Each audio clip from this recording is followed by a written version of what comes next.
Good morning. Please excuse my sore throat. I'm going to try to be brief as a result because my voice is fading a little bit.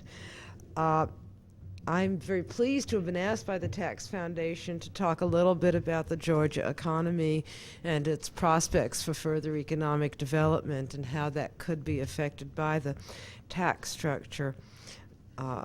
It's appropriate to ask someone who's at the central bank, which I am at the moment, to talk about this kind of subject because we all know that central bankers are the people that get worried when somebody out there is having a good time. So I think Roy is far more qualified than I am to talk about the tax system that we do have in Georgia. I learned a lot by serving as a member of the Joint Study Commission, but I wouldn't say that I became a great expert as a result. So since I am surrounded by so many experts on the subject of taxation, I'm going to devote my time to laying out some concerns I have over the longer run and how I think these pertain to Georgia. While I'll make some reference to how I viewed what I did on the Tax Structure Commission, it's a little hard to come up with generalizations from this experience. And the reason for that, of course, is that the system did not have the leeway to look at the expenditure side of the equation and was asked to confine its recommendations to actions that would keep revenue to the state unchanged. As a result, there was really not much scope for looking at policy issues that I do believe are important, namely size of budget and the like, and expenditure patterns. But let me start with some of these issues. Many people who argue for a balanced budget at the federal level, and I certainly am one of these, also see the virtues of making this stricture apply over the business cycle.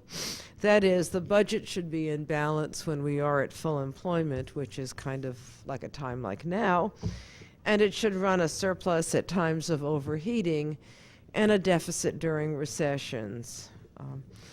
That kind of pattern would make the federal budget a source of stability to the economy and not a source of disturbance as it is at the moment. The fact that the deficit is not shrinking a whole lot at the moment while the economy is growing at a faster rate that can be sustained, in fact, is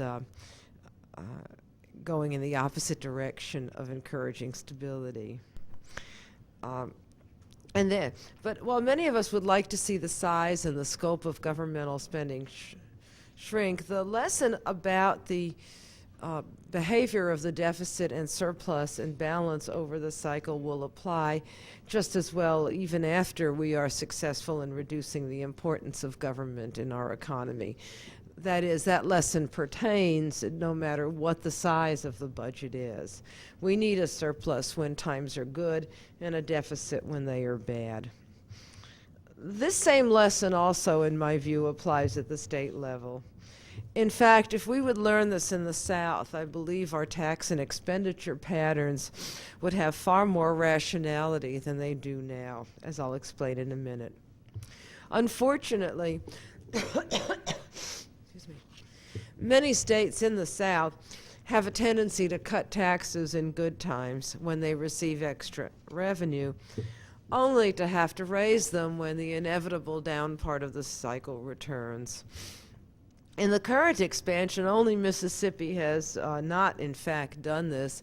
Only unfortunately, it's really because of a lack of agreement on which taxes to cut, not on whether to cut them.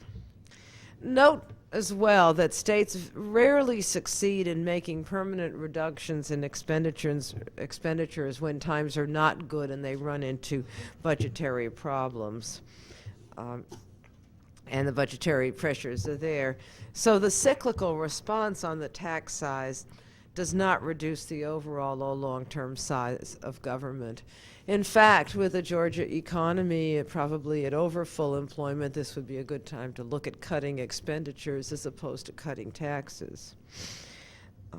The lesson of balancing the budget over the cycle suggests that states should be building a war chest. States in the South should be building a war chest at a time like now. As I said, they should probably be looking at cutting expenditures and building up extra funds, as opposed to spending the extra revenue and through cuts in taxes. Because in all probability, they will need these funds in the future. Another argument for letting the degree of budget balance vary with the economic cycle is that it allows us to introduce some rationality into the process of taxation. The ad hoc reductions made in good times and the increases that often occur in bad times are typically last-minute compromises with little focus on what's good for the long run. Avoiding the cyclical adjustments would also be better for the business climate in the state.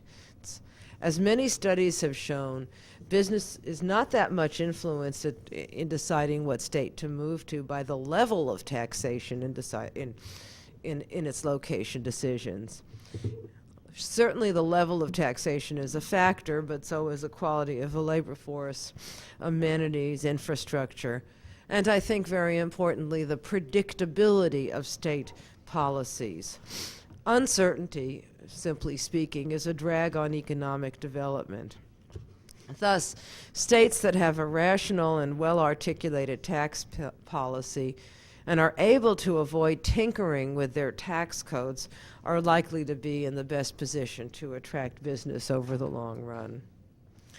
The issue of development raises a second point. While the tax structure is a modest factor in development, so is the history of expenditures as well as their current level. And here again, I can't stress enough how much a rational, predictable approach is needed. At times, there is a need for investment that may take some time to produce benefits, as those of us who know what things like transportation facilities in the state of Georgia have done in terms of development. Clearly, any of these investments need to be evaluated in terms of anticipated gains and not just kind of done blindly. And also, that need for investment raises the issue of having a war chest or saving funds when times are good, even though I admit that some may consider the building up of that kind of war chest a temptation to spend. How does all of this apply to Georgia? There is no question in my mind but that Georgia will run into a budgetary problem. And Roy will talk about that in a minute, and the Joint Commission got a number sort of like there would be real serious problems by the year 2000. I might put it out a little bit past that, but that doesn't change the basic forecast that I agree with, that we will run into a budgetary problem in the state of Georgia, even though we have not done so recently. At the present time, our revenue is growing very quickly, 9% or so, but we're not likely to be able to sustain this for at least two reasons. First, the stimulus of the business cycle and the Olympics, which is a special case in the state right now, will not persist indefinitely, and these are surely feeding our rapid growth in revenue at the present time. Second, in-migration into Georgia, a factor that has contributed greatly to the rate of revenue gains, will necessarily contribute relatively less as the state continues to grow. This is sort of a statement of arithmetic, to put it bluntly, but it's one that does have importance nonetheless. And in fact, I'm going to illustrate it by looking at our neighbor to the south, Florida, because they currently have budgetary problems. The larger that state became, the more its revenue streams began to look like those in the nation as a whole. I mean, Florida is now the fourth largest state in the country, and its budget behaves like that at the national level. So even though its revenue is increasing in absolute terms, its rate of growth in revenue tapered off as the state got bigger. And like elsewhere, the commitments the state made in expenditures did not build in, of course, and we know this from a lot of places, a decline in the rate of growth in expenditures, even though the rate of growth in revenue would necessarily have to decline. This is also likely to happen to Georgia, and it's why we ought to be, at a time like this, running a surplus at the state government level, let alone the federal level, and we ought to let our budget vary at least in a cyclical way, and perhaps even more. And it is also why we need to be very, very careful about making commitments at the present time on the expenditure side, even in the name of development. A big concern that I have for the state, and I'll close with this, is that we will commit insufficient resources to making sure that the Olympics go well. Georgia is now home to more international companies than any other state in the nation.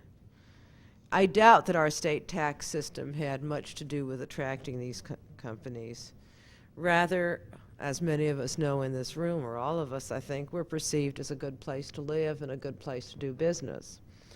The impression that people have of us during our time on worldwide television will figure as importantly, or even more importantly, in our future growth as any marginal changes that we're likely to accomplish in taxation and expenditures.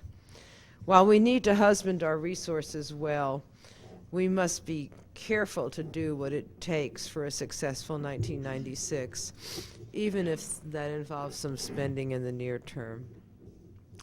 I see that I've used up my 10 minutes of time, and I'm anxious to hear what Roy has to say. I'll be glad to comment on specific issues later on, including my term on the Joint Study Commission.